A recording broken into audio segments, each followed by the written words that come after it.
Hi, students, let's get started with the subject Democratic Politics 1, Chapter 5. Democratic Rights. Overview. In the previous two chapters, we have looked at two major elements of a democratic government.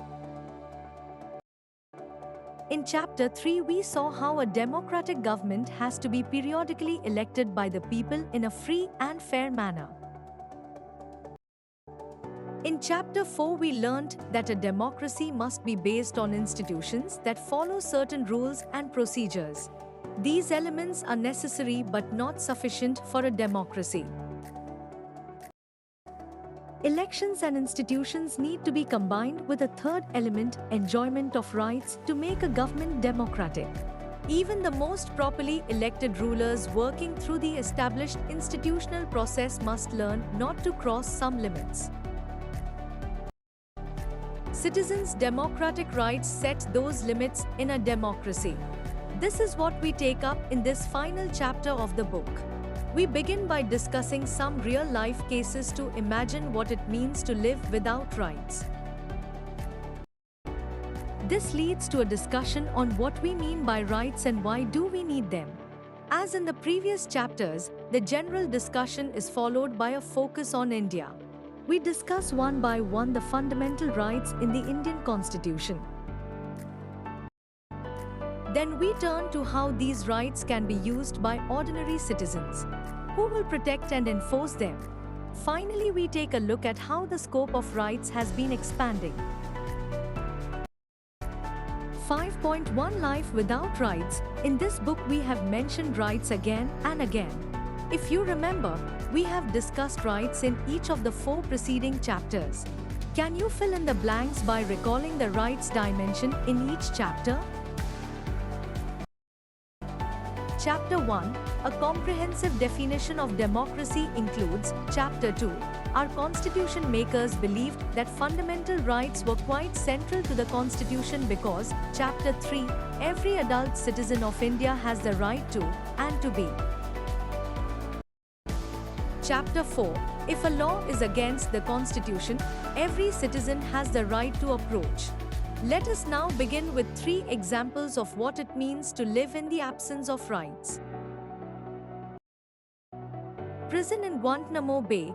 About 600 people were secretly picked up by the US forces from all over the world and put in a prison in Guantanamo Bay, an area near Cuba controlled by a merchant navy. Anas' father, Zamil al-Banna, was among them. The American government said that they were enemies of the US and linked to the attack on New York on 11 September 2001. In most cases, the governments of their countries were not asked or even informed about their imprisonment. Like other prisoners, al-Banna's family got to know that he was in that prison only through the media. Families of prisoners, media, or even UN representatives were not allowed to meet them. The US Army arrested them, interrogated them, and decided whether to keep them there or not. There was no trial before any magistrate in the US. Nor could these prisoners approach courts in their own country. Amnesty International, an international human rights organization, collected information on the condition of the prisoners in Guantanamo Bay and reported that the prisoners were being tortured in ways that violated the US laws. They were being denied the treatment that even prisoners of war must get as per international treaties.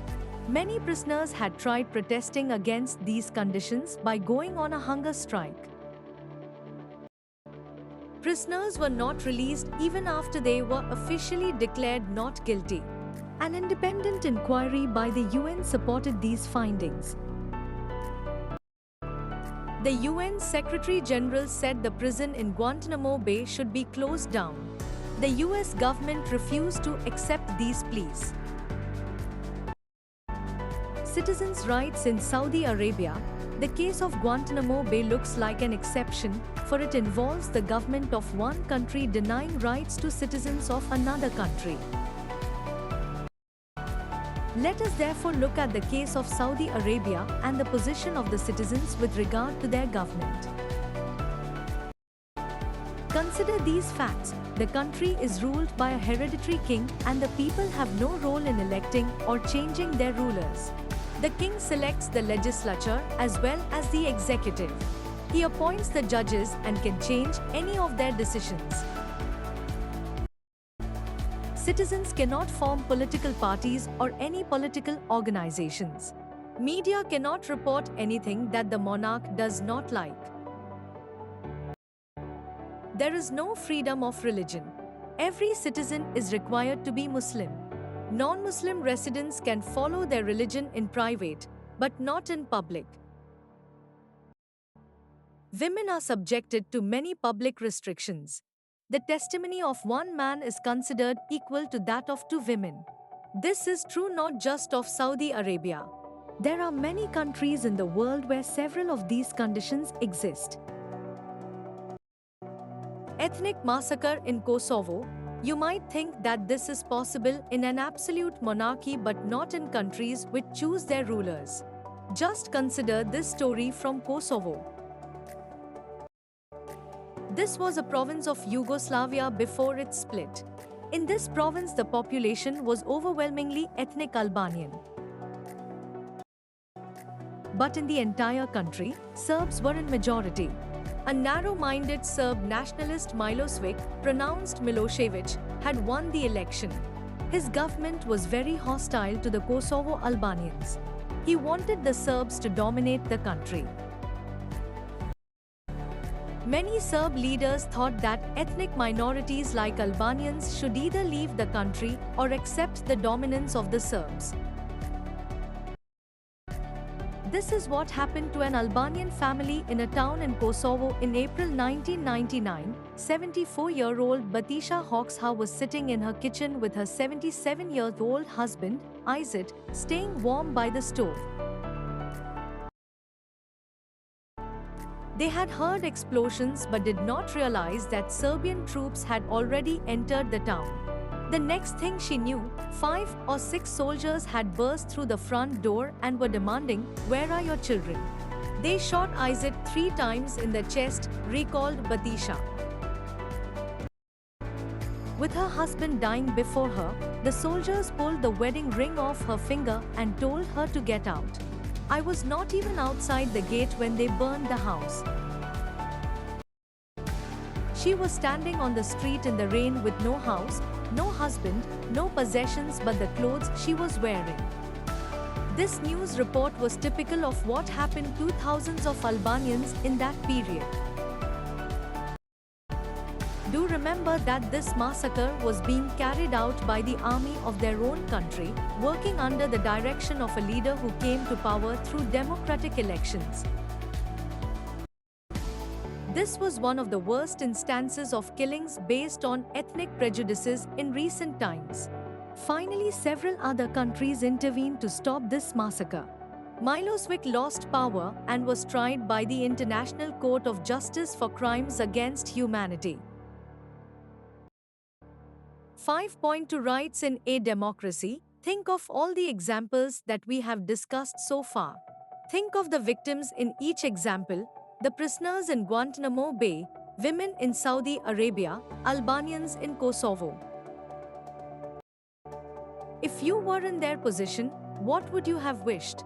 If you could, what would you do to ensure that such things do not happen to anyone?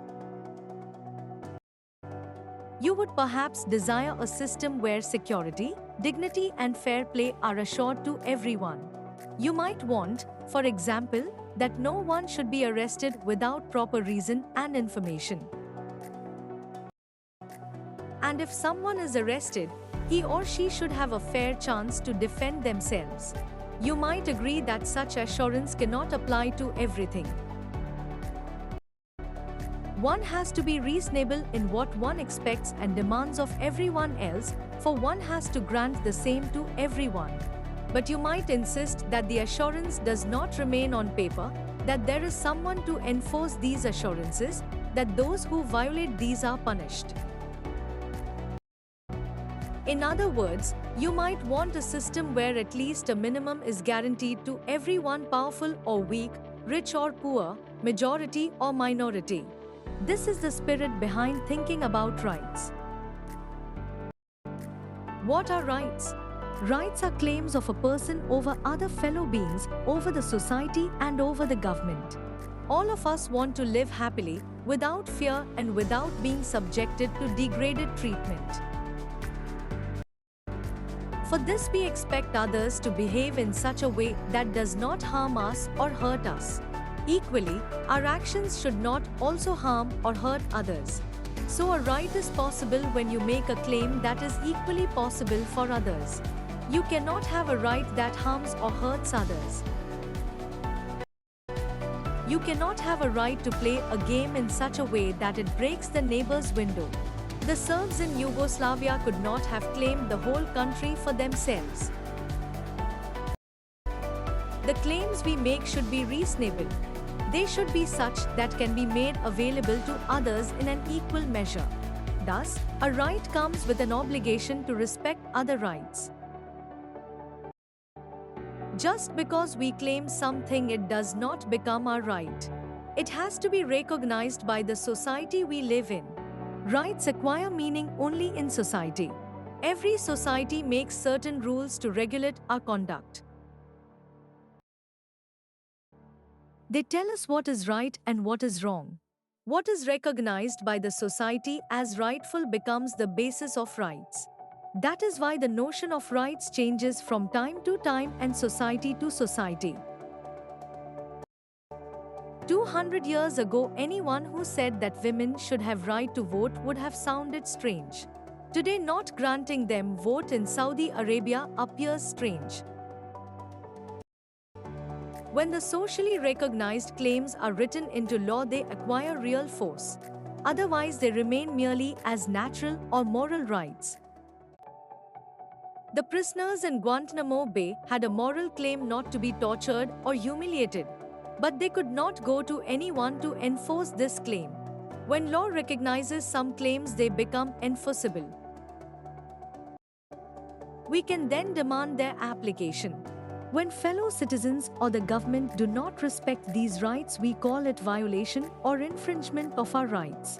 In such circumstances, citizens can approach courts to protect their rights.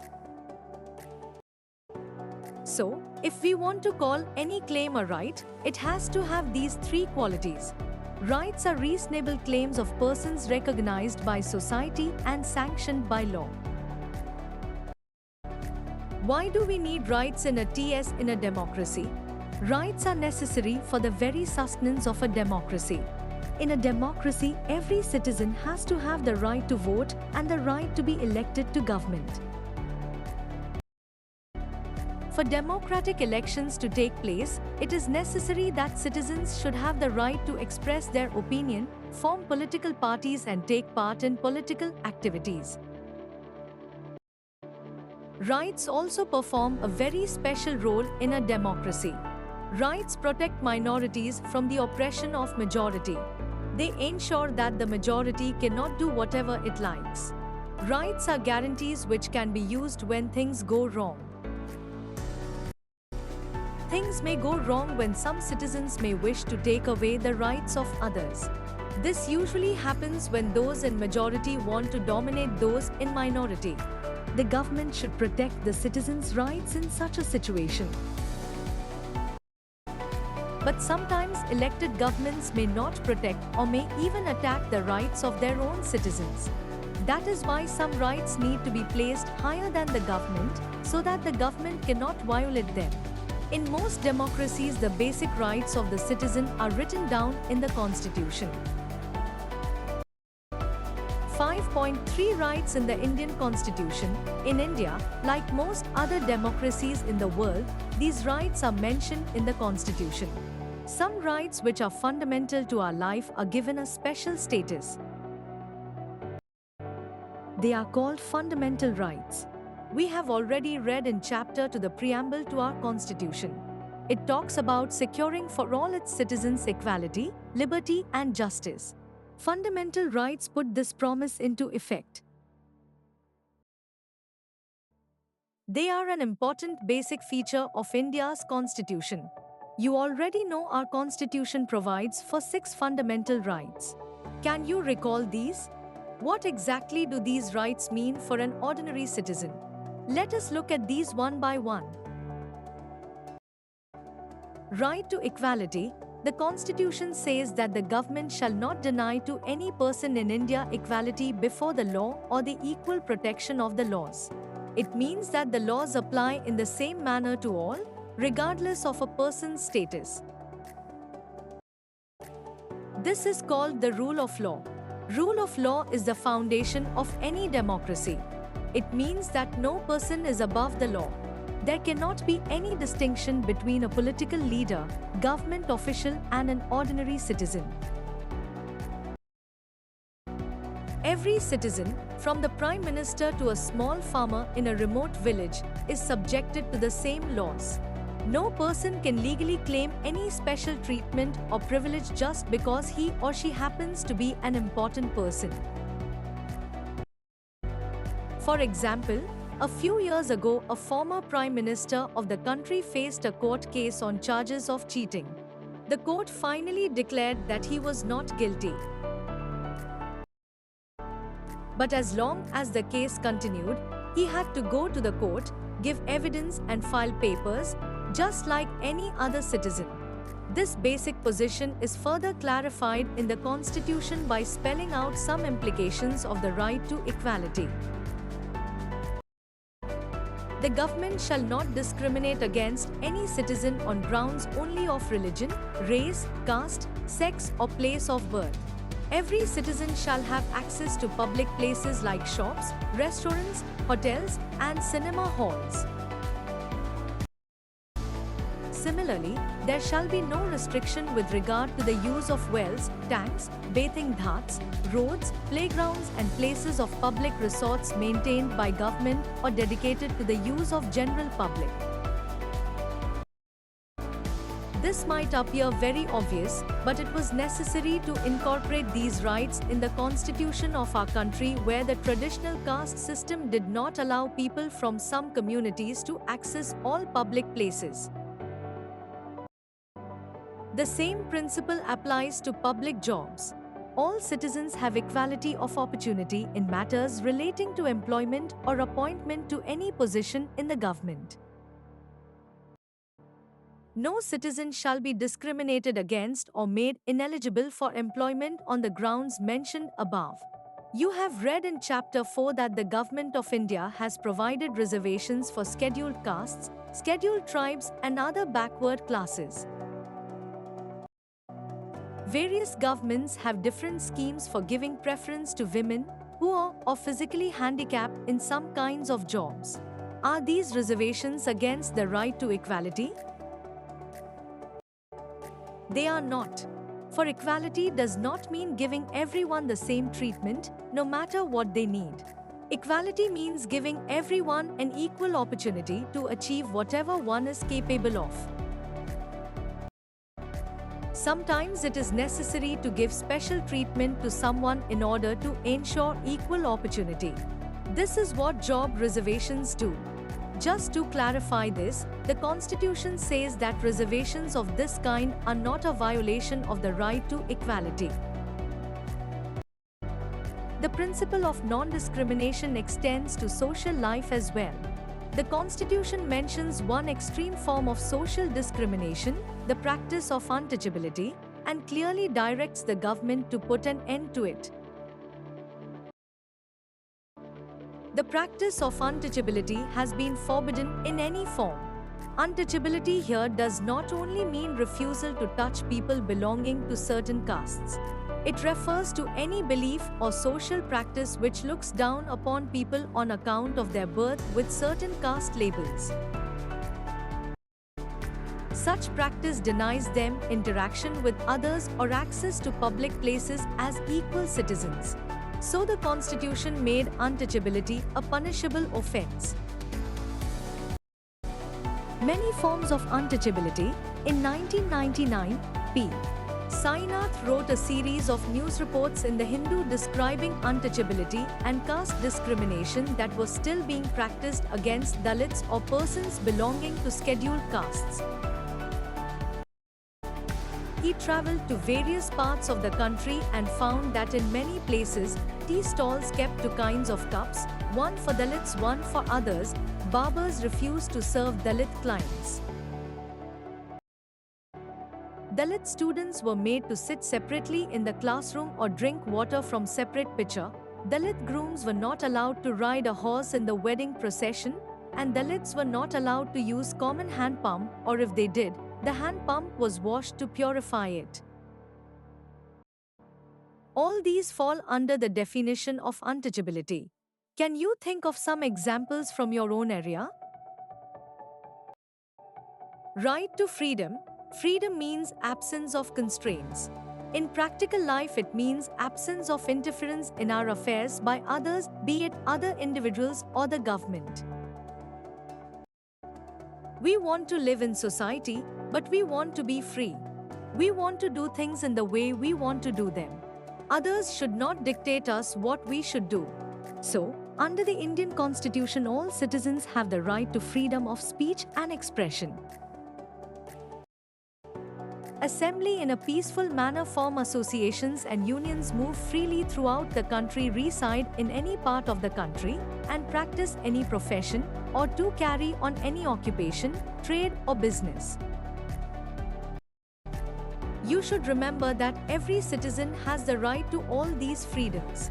That means you cannot exercise your freedom in such a manner that violates others' right to freedom. Your freedoms should not cause public nuisance or disorder. You are free to do everything which injures no one else. Freedom is not unlimited license to do what one wants. Accordingly, the government can impose certain reasonable restrictions on our freedoms in the larger interests of the society. Freedom of speech and expression is one of the essential features of any democracy. Our ideas and personality develop only when we are able to freely communicate with others. You may think differently from others. Even if 100 people think in one way, you should have the freedom to think differently and express your views accordingly. You may disagree with the policy of government or activities of an association. You are free to criticize the government or the activities of the association in your conversations with parents, friends, and relatives. You may publicize your views through a pamphlet, magazine, or newspaper. You can do it through paintings, poetry, or songs. However, you cannot use this freedom to instigate violence against others. You cannot use it to incite people to rebel against government. Neither can you use it to defame others by saying false and mean things that cause damage to a person's reputation. Citizens have the freedom to hold meetings, processions, rallies, and demonstrations on any issue. They may want to discuss a problem, exchange ideas, mobilize public support to a cause, or seek votes for a candidate or party in an election. But such meetings have to be peaceful. They should not lead to public disorder or breach of peace in society. Those who participate in these activities and meetings should not carry weapons with them. Citizens also can form associations. For example, workers in a factory can form a workers' union to promote their interests. Some people in a town may come together to form an association to campaign against corruption or pollution. As citizens, we have the freedom to travel to any part of the country. We are free to reside and settle in any part of the territory of India. Let us say a person who belongs to the state of Assam wants to start a business in Hyderabad. He may not have any connection with that city, he may not have even seen it ever. Yet as a citizen of India, he has the right to set up base there. This right allows lakhs of people to migrate from villages to towns and from poorer regions of the countries to prosperous regions and big cities. The same freedom extends to choice of occupations. No one can force you to do or not to do a certain job.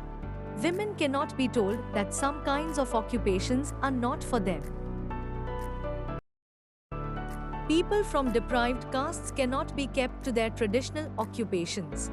The Constitution says that no person can be deprived of his life or personal liberty except according to procedure established by law.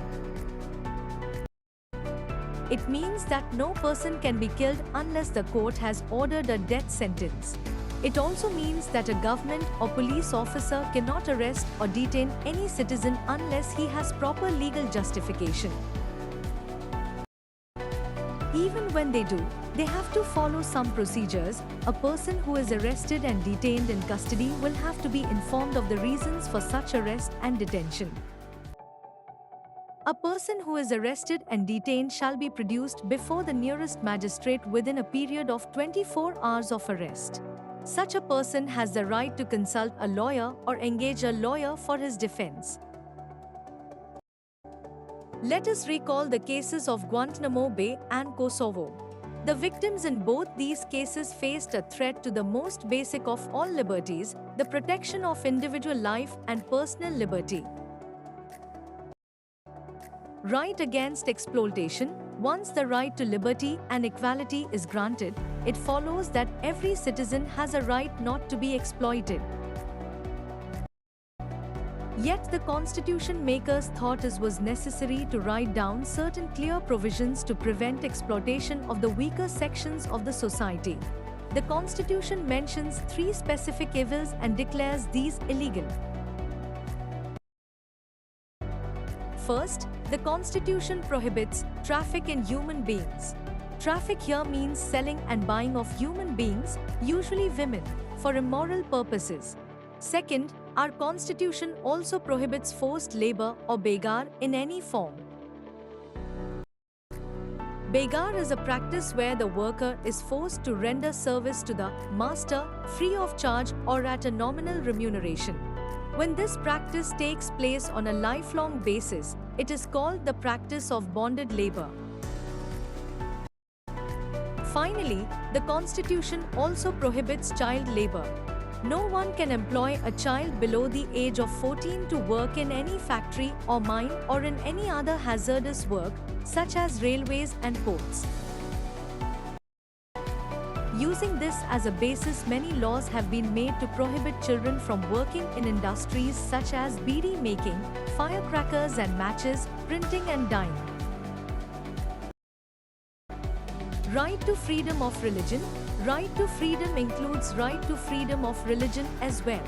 In this case too, the Constitution makers were very particular to state it clearly. You have already read in chapter 2 that India is a secular state. Most people in India, like anywhere else in the world, follow different religions. Some may not believe in any religion. Secularism is based on the idea that the state is concerned only with relations among human beings and not with the relation between human beings and God. A secular state is one that does not establish any one religion as official religion. Indian secularism practices an attitude of a principled and equal distance from all religions.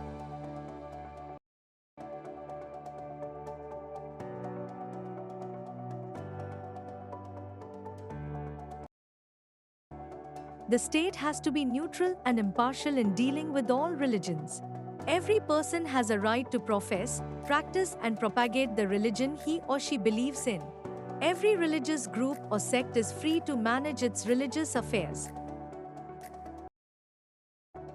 A right to propagate one's religion, however, does not mean that a person has right to compel another person to convert into his religion by means of force, fraud, inducement or allurement.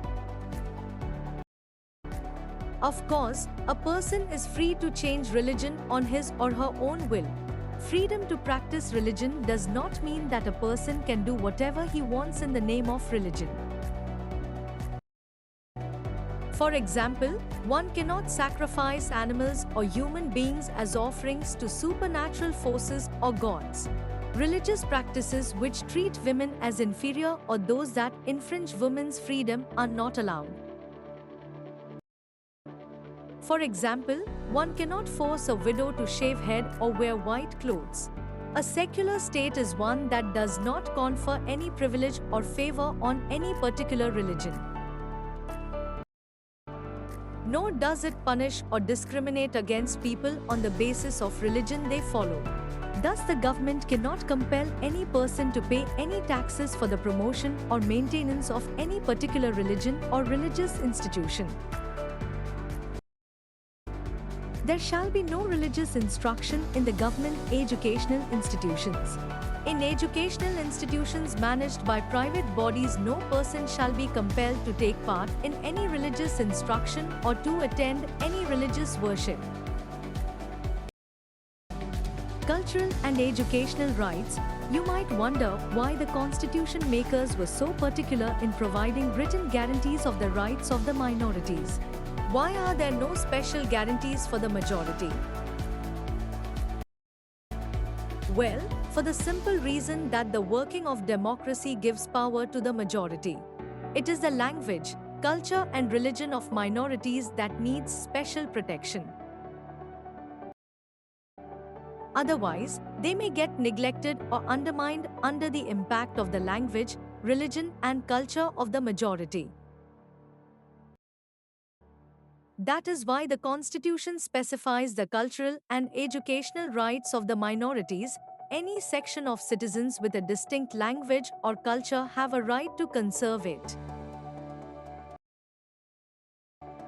Admission to any educational institution maintained by government or receiving government aid cannot be denied to any citizen on the ground of religion or language. All minorities have the right to establish and administer educational institutions of their choice. Here, minority does not mean only religious minority at the national level. In some places, people speaking a particular language are in majority, people speaking a different language are in a minority. For example, Telugu-speaking people form a majority in Andhra Pradesh, but they are a minority in the neighboring state of Karnataka. Sikhs constitute a majority in Punjab, but they are a minority in Rajasthan, Haryana and Delhi. How can we secure these rights? If rights are like guarantees, they are of no use if there is no one to honor them. The fundamental rights in the Constitution are important because they are enforceable. We have a right to seek the enforcement of the above-mentioned rights. This is called the right to constitutional remedies. This itself is a fundamental right. This right makes other rights effective. It is possible that sometimes our rights may be violated by fellow citizens, private bodies, or by the government. When any of our rights are violated, we can seek remedy through courts. If it is a fundamental right, we can directly approach the Supreme Court or the High Court of a state. That is why Dr. Ambedkar called the right to constitutional remedies the heart and soul of our Constitution. Fundamental rights are guaranteed against the actions of the legislatures, the executive, and any other authorities instituted by the government. There can be no law or action that violates the fundamental rights. If any act of the legislature or the executive takes away or limits any of the fundamental rights, it will be invalid. We can challenge such laws of the central and state governments, the policies and actions of the government or the governmental organizations like the nationalized banks or electricity boards. Courts also enforce the fundamental rights against private individuals and bodies. The Supreme Court and High Courts have the power to issue directions, orders or writs for the enforcement of the fundamental rights. They can also award compensation to the victims and punishment to the violators. We have already seen in Chapter 4 that the judiciary in our country is independent of the government and the parliament. We also noted that our judiciary is very powerful and can do whatever is needed to protect the rights of the citizens. In case of any violation of a fundamental right, the aggrieved person can go to a court for remedy. But now, any person can go to court against the violation of the fundamental right if it is of social or public interest. It is called public interest litigation, PIL. Under the PIL, any citizen or group of citizens can approach the Supreme Court or a High Court for the protection of public interest against a particular law or action of the government. One can write to the judges even on a postcard. The court will take up the matter if the judges find it in public interest. National Human Rights Commission. Many cases of human rights violations in diverse fields are being brought to the public notice from across India. Human rights organizations and the media often criticize government agencies for not seriously pursuing these cases or catching the culprits. Someone had to intervene on behalf of the victims. This is where the National Human Rights Commission stepped in. This is an independent commission set up by law in 1993. Like judiciary, the commission is independent of the government. The commission is appointed by the president and includes retired judges, officers and eminent citizens. Yet it does not have the burden of deciding court cases. So it can focus on helping the victims secure their human rights. These include all the rights granted to the citizens by the Constitution. For NHRC, human rights also include the rights mentioned in the UN-sponsored international treaties that India has signed. The NHRC cannot by itself punish the guilty. That is the responsibility of courts. The NHRC is there to make independent and credible inquiry into any case of violation of human rights. It also inquires into any case of abetment of such violation or negligence in controlling it by any government officer and takes other general steps to promote human rights in the country. The Commission presents its findings and recommendations to the government or intervene in the court on behalf of the victims. It has wide-ranging powers to carry out its inquiry. Like any court, it can summon witnesses, question any government official, demand any official paper, visit any prison for inspection or send its own team for on-the-spot inquiry. Any citizen of India can write a letter to this address to complain against the violation of human rights, National Human Rights Commission, GPO. Complex, INA, New Delhi 110023. There is no fee or any formal procedure to approach the NHRC. Like NHRC, there are state human rights commissions in all the 28 states of the country. For more details, visit http://www.nhrc.nic.in. 5.4 Expanding Scope of Rights. We began this chapter by discussing the significance of rights. In much of the chapter, we have focused only on fundamental rights in the Constitution. You might think that fundamental rights granted by the Constitution are the only rights citizens have. This is not true. While fundamental rights are the source of all rights, our Constitution and law offers a wider range of rights. Over the years, the scope of rights has expanded. Sometimes it leads to expansion in the legal rights that the citizen can enjoy. From time to time, the courts give judgments to expand the scope of rights. Certain rights like right to freedom of press, right to information, and right to education enumerated in the Constitution.